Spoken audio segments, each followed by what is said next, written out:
High দর্শক ভাইয়েরা, আপনার সবাই কেমন আছেন? এই ঢুকে গেছি আমরা পানের বরে। দেখেন, এটা হচ্ছে বিশাল বড় পানের বর। ঠিক আছে, দেখেন এই যে কত পান, পান আর পান। দেখেন এই যে ঘুরে ঘুরে ঘুরে ঘুরে এটাতে পান অল্প ধরছে। দেখেন,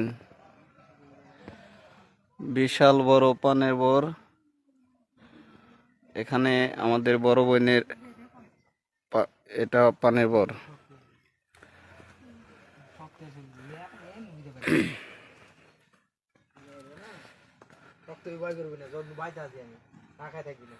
তো সবাই ভালো থাকেন। এই দেখেন পান ধরে আছে।